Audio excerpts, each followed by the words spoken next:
Hello! Happy Bi-Visibility Day. Today I'm not talking anything about bi-visibility because I racked my brain to try and come up with something and I couldn't. Recently, Kate Kavanagh, who I follow on YouTube, made a video called I Have a Problem and it's called Toxic Productivity. I think that's what it's called. Anyway, I'll link it in the description box below. And she referenced in her video two other people's videos, which I will also try and remember to link. But one of them was Michelle Schusterman's video. And I've been following Michelle for a while.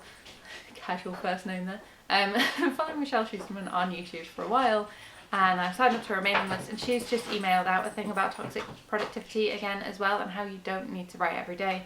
And it just got me thinking about the whole thing, about how often do I actually write, and the answer is a lot, but but is that a source of pride, or is that just sort of my norm, and is that something that I would want to encourage other people to replicate? And then I was thinking about this, and I was going through all of these ideas and like little notes I'd made for video scripts, and I found one that I had entitled Momentum, Burnout, Extenuating Circumstances and Imposter Syndrome, which I think is quite relevant here because it is all to do with this constant output, which is the fundamental basis, I think, of a lot of people's toxic productivity. And it is so highly encouraged by platforms like YouTube and Instagram that you're constantly posting. And if you don't constantly post, if you don't have a regular schedule that you stick to, you get penalised for it. If you don't have your regular YouTube videos, if you drop off the face of YouTube for a while, you don't get the engagement anymore. They don't put you out to more people because they think you're going to drop off the face of the platform again. Ditto with most social media platforms. And even on something that is like communally curated like Tumblr, if you disappear off the face of the platform for a while, as much as you are going to pop back up on people's feeds once you start posting again, people are going to have less positive feelings about you because they won't have seen you for a while and they might not remember who you are. And all of that feeds into this whole system of toxic productivity. Fucking hell, cannot get that word out of my mouth today. And it made me think about the fact that as a writer, momentum can be your best friend. It's so much easier to keep going once you've built up a momentum. It's that Newton's laws of physics and all that jazz. An object in motion tends to stay in motion unless acted upon by an outside force. And I wanted to talk about the outside force because when people say write every day, what they really mean is maintain your momentum. Write as often as logically possible for you and the life that you lead. They don't say that, but that is what it means. Some people do mean write literally every day. I do not write literally every day. I write whenever I have an idea, but I also write on a schedule. I write every specific work writing day that I have, which is not the same thing as writing every single day. And the reason I don't write every single day is because I like to spend time with my wife. That's it. That's the whole reason I don't write every day. I don't do business shit every day because I like to spend time with my wife. I think of writing like a job, despite the fact that it's also massively my passion, because ultimately the goal is to have writing be my job that actually earns me money, rather than my job that earns me almost no money. And develop a writing habit as the advice is a double-edged sword. Note, not all swords are double-edged. Scimitars, for example, single-edged. Not the point. Fencing swords don't even have an edge. They just have a point. Not the point. Not the point. Momentum requires continual commitment and continuation, endless production, endless work. Hustle culture. And the problem with that is that kind of thing often leads to burnout, especially when you're also trying to publicize yourself, as most writers have to do these days. Like, most writers have social media platforms. I have a YouTube channel, I have an Instagram, I have a Tumblr, and I'm posting to these places all the time. And like I said in the opening of this video, you get penalised for not continuing to post to these places.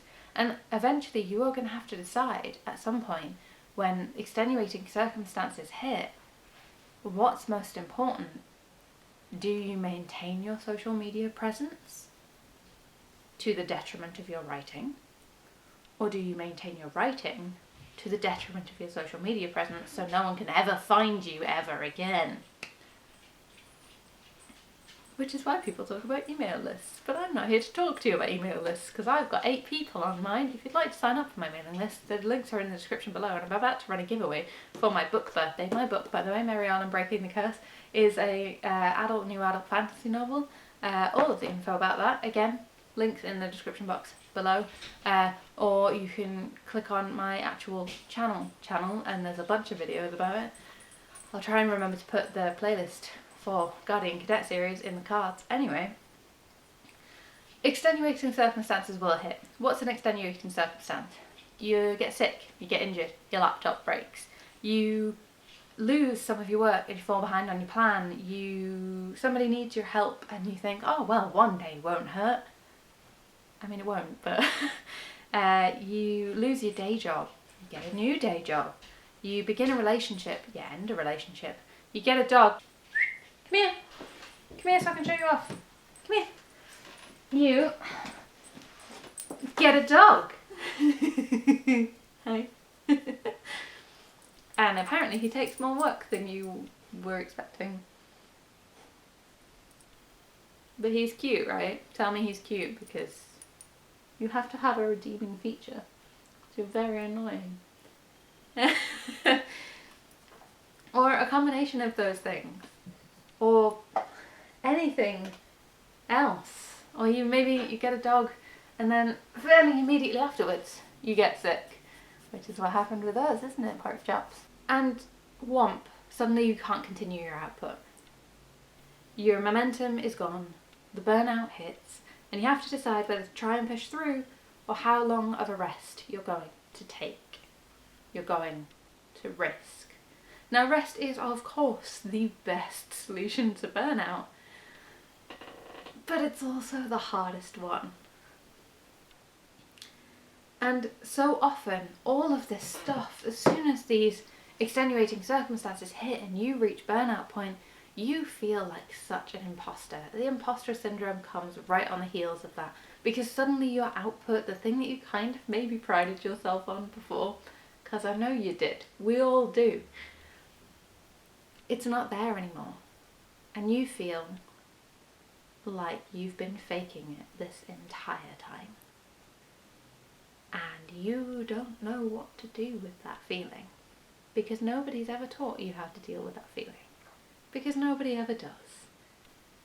And I wish I could tell you what to do, because I'd love to be able to solve that problem for you, but it's kind of something you have to figure out for yourself.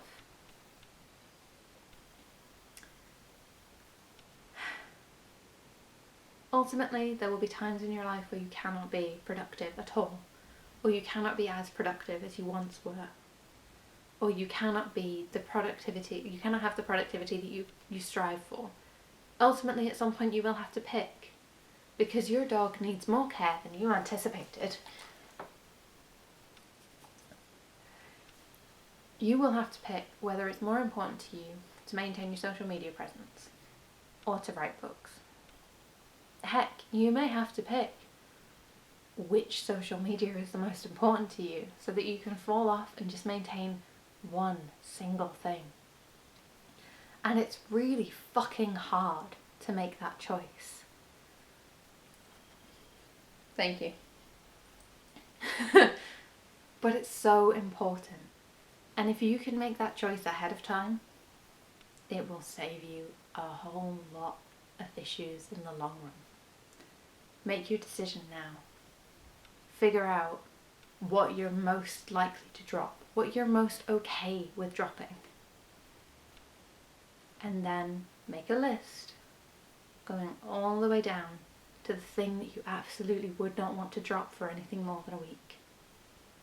Because once you know that, you will feel an awful lot better when you inevitably have to start dropping things. I can't drop this. This thing relies on me to survive. So, he and Ayla and my wife get to be at the top of the list. For me, writing comes next. Then my short stories.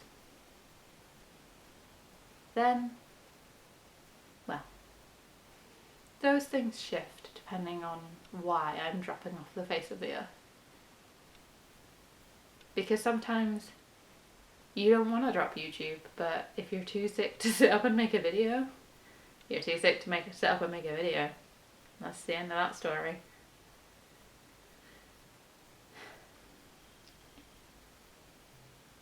It's okay.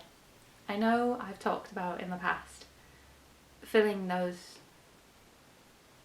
nonsense moments where you're waiting for your pasta water to boil or your lasagna to cook, or why are they always pasta related?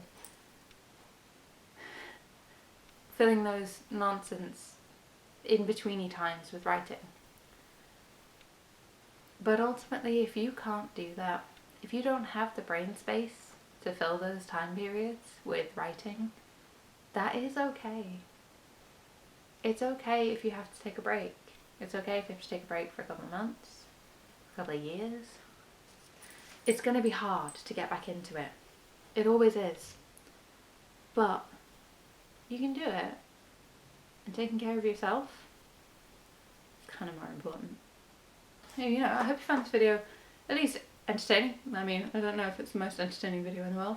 Ideally, it would be helpful. If you want to find out more about me or my book, Mary Arlan Breaking the Curse, a new adult fantasy with action, adventure, heapings of magic, and a delightful slow burn heartwarming romance, all of the links are in the description box below, along with a link to my Ko-fi account if you want to support the channel, right next to the like and subscribe buttons if you feel like sticking around. We will see you next time. Bye!